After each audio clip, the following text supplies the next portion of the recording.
السلام علیکم خواتین و حضرات. آج مرزا غالب کے دیوان کے نسخہ حمیدیہ سے ہم آپ کے لیے جو غزل لے کر آئے ہیں اس میں کل 3 اشعار ہیں، یعنی 3 شعروں پر مشتمل غزل ہے. اس کا پہلا شعر ہے: کیا ان دنوں بسر ہو ہماری فراغ میں، کچھ تفرقہ رہا نہ دل و درد و داغ میں. بسر کا مطلب ہوتا ہے گزارنا. آپ نے سنا ہوگا عام لفظ ہے زندگی بسر کی، یعنی زندگی گزاری. فراغ کا مطلب ہوتا ہے اطمینان سے، فرصت سے، آرام سے، جس میں کوئی کام نہ ہو، یعنی بیکاری میں.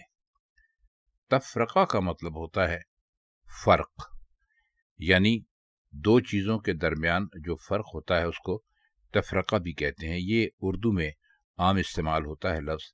آپ میں سے بہت سارے اس سے پہلے ہی سے واقف ہوں گے. اب درد دل اور داغ، اس کے ہم معنی کیا کریں یہ آپ سب جانتے ہیں.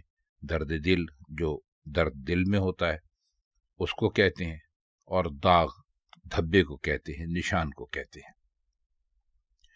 اس شعر میں فرماتے یہ ہیں کہ آج کل ہمارے لیے فراغت، آرام اور آسودگی کا مطلب فراغت بھی ہوتا ہے، یعنی آرام سے زندگی گزارنا.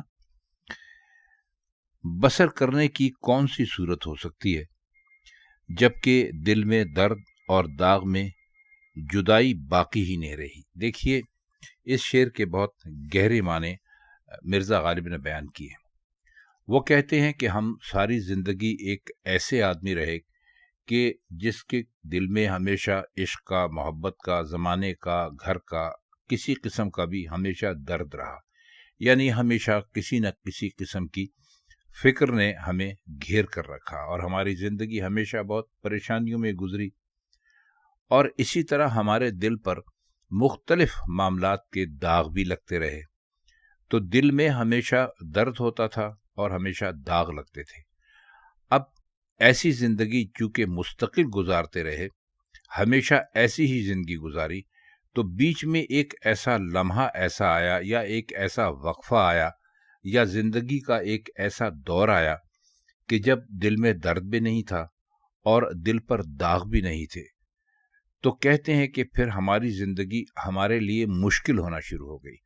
اب آپ سوال کر سکتے ہیں کہ اگر کسی کے دل میں درد نہ ہو، کسی کے دل پر کسی غم کا چرکا نہ ہو، داغ نہ ہو، تو اس کی زندگی اطمینان اور آرام سے کیسے گزر سکتی ہے؟ ان کے کہنے کا مطلب یہ ہے کہ چونکہ ہمیں زندگی ان حالات میں گزارنے کی عادت ہو گئی تھی، اور جب یہ حالات نہ رہے تو ہماری زندگی میں بے چینی آ گئی کہ بھئی اب دل میں درد کیوں نہیں ہوتا، ہمارے دل پر کوئی داغ کیوں نہیں لگتا. خواتین حضرات، آپ جانتے ہیں کہ انسان ایک عادی بن کر جس قسم کی زندگی گزارتا ہے، جب اس سے وہ عادت ختم ہو جاتی ہے تو جب اس کو سکون اور چین ملتا ہے تو وہ اس وقت کو کبھی کبھی یاد ضرور کرتا ہے. آپ نے اکثر لوگوں کو دیکھا ہوگا کہ اللہ نے ان کو بہت کچھ دیا ہے، بہت پیسہ ان کے پاس آ گیا، لیکن وہ غربت کے دنوں کو یاد کرتے ہیں، اور کبھی کبھی یہ بے چینی کی حد تک یہ یاد ہو جاتی ہے، حالانکہ اس کو یاد کرنا نہیں چاہیے. تو مرزا یہی کہتے ہیں کہ ہمارا ماضی چونکہ ہمیشہ ہمارے دل میں درد اور ہمارے دل پر پڑے ہوئے داغوں والا تھا، تو اس لیے اب جب کہ یہ کچھ نہیں رہا اور ہم بہت آرام، سکون اور آسودگی کے ساتھ ایک اطمینان بھری زندگی گزار رہے ہیں، تو ہمیں ایک طرح کی بے چینی ہے. تو ہماری کیا زندگی ہے کہ ہم اپنے پرانے زخموں کو یاد کرتے ہیں. تو انسان کا اطمینان اور خاطر جو ہے وہ اس وقت زائل ہو جاتا ہے جب درد شروع ہو جائے یا دل پر کوئی داغ لگ جائے. تو جس حالت میں درد اور داغ دل انسان کے مستقل ساتھی بن جائیں تو اس کو اطمینان سے دن گزارنا ممکن نہیں رہتا. ہماری سمجھ میں تو مرزا غالب کے اس شعر کی یہی معنی اس غزل کے آئے ہیں. اگر آپ میں سے کوئی سے بہتر سمجھ سکے تو کمنٹ سیکشن میں ہمیں ضرور بتائے. اگلا شعر ہے: چاہا بچشم شوق جو موسیٰ نے طور پر، یہاں دیکھتے ہیں روز وہی ہر چراغ میں. پہلے مشکل الفاظ کے معنی سن لیجئے، اس کے بعد ہم اس کا مطلب کرنے کی کوشش کریں گے. بچشم شوق، ایک ایسی آنکھ جس کو محبوب کے دیدار کا شوق ہو. چشم آنکھ کو کہتے ہیں اور شوق سے مراد یہاں پر عشق ہے. موسیٰ علیہ السلام کا نام استعمال ہوا ہے اور طور کا نام استعمال ہوا ہے. تو اب ذرا یہ سمجھ لیجئے، اور خاص طور پر ہمارے وہ دوست جو کہ جن کا کہ مذہب دوسرا ہے وہ اس کو سمجھ لیں. مسلمانوں کو تو عموماً یہ واقعہ بہت اچھی طرح پتہ ہی ہوتا ہے کہ حضرت موسیٰ علیہ السلام آگ کی تلاش میں مصر میں ایک پہاڑ ہے، اسے کوہ طور کہتے ہیں، اس پر گئے تھے. تو وہاں پر انہوں نے اللہ کا جلوہ دیکھا تھا، یعنی اللہ تعالیٰ نے وہاں ان کو اپنا نور دکھایا تھا. اگر آپ نے فلم 10 کمانڈمنٹس دیکھی ہو تو آپ یہ سب کچھ ایک فلم کی شکل میں بھی دیکھ سکتے ہیں، اور ان کو وہاں پر کچھ احکامات بھی دیے گئے تھے. 10 کمانڈمنٹس وہی تھے. تو یہ ہم نے جو ذکر کیا اس فلم کا وہ اس لیے کیا کہ آپ اس کو مزید اچھی طرح سمجھ جائیں. تو کہتے یہ ہیں کہ حضرت موسیٰ جو تھے انہوں نے تو دیدار الہی کیا، بڑے شوق کے ساتھ کیا، لیکن ہم جو وہی جلوہ ہے وہ ہمیں ہر روز چراغ میں نظر آتا ہے.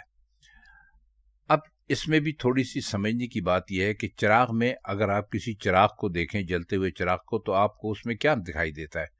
آپ کو اس کے اندر نور دکھائی دیتا ہے. نور کا مطلب ہوتا ہے روشنی، روشنی دکھائی دیتی ہے. تو اس کا مطلب یہ نہیں ہے کہ وہ حضرت موسیٰ علیہ السلام نے جو اللہ تعالیٰ کا جلوہ دیکھا تھا اس کو کسی طرح نعوذ باللہ کمتر کہنے کی کوشش کر رہے ہیں. وہ یہ کہتے ہیں کہ وہی نور وہاں تھا، وہی نور ہمیں چراغ میں ہے. تو اب اس کا مطلب یہ نکلا کہ دنیا میں جہاں جہاں بھی روشنی آپ کو دکھائی دیتی ہے وہ سب اللہ تعالیٰ کی ذات سے نکلی ہوئی روشنی ہے. کہیں پر وہ کوہ طور پر آپ کو اللہ کے نور کی شکل میں دکھائی دیتی ہے، اور کہیں پر آپ جب چراغ جلاتے ہیں اس میں بھی آپ کو وہی دکھائی دیتی ہے. تو نور تو اصل میں اللہ کا ہی ہے. واللہ نور السماوات والارض، آپ نے سب نے اچھی طرح سن رکھا ہے. تو یہ اللہ تعالیٰ کا نور ہے جو کہ پوری کائنات میں پھیلا ہوا ہے، پوری سماوات میں پھیلا ہوا ہے، اور وہی نور ہمیں زمین پر دکھائی دیتا ہے. تو اسی کا تذکرہ مرزا غالب نے اپنے اس شعر میں کیا ہے. آخری شعر ہے یہ مکنت و وقار علائی، یہ وحشتیں شورش ہے کچھ ضرور تمہارے دماغ میں. اب یہ یاد رکھیے کہ یہ جو شعر ہے یہ انہوں نے ایک خاص ان کے دوست بھی تھے، رشتہ دار بھی تھے غالباً، علائی، ان کا نام تھا نواب علاؤ الدین احمد خان. یہ لوہارو کے نواب تھے. لاہور ایک ریاست ہے چھوٹی سی، غالباً یو پی میں ہے، کہیں پر دلی کے آس پاس ہوگی، ہمیں تو علم نہیں ہے کیونکہ ہم بھارت کے رہنے والے نہیں ہیں، تو ہم بہت اچھی طرح نہیں جانتے. لیکن ہم نے جو مرزا غالب کی زندگی کے حالات پڑھے اس میں لوہارو کا بہت تذکرہ ہوتا ہے، اور غالباً مرزا غالب کی، غالباً نہیں یقیناً مرزا غالب کی وہاں رشتہ داری بھی تھی. تو اس کا ذکر انہوں نے یہی کہا ہے، اور ان کو علائی کہا جاتا تھا. علائی شاعری کرتے ہوں گے، علاؤ الدین کی وجہ سے بھی ہو سکتا ہے. مکنت کا مطلب ہوتا ہے طاقت، بہت زیادہ پاور، انگریزی میں کہہ لیجئے بہت زیادہ دینے کی سخت، بہت زیادہ بانٹنا، ایک طرح سے بہت زیادہ سخی ہونا. وقار بھی روب کو کہتے ہیں، دبدبے کو کہتے ہیں.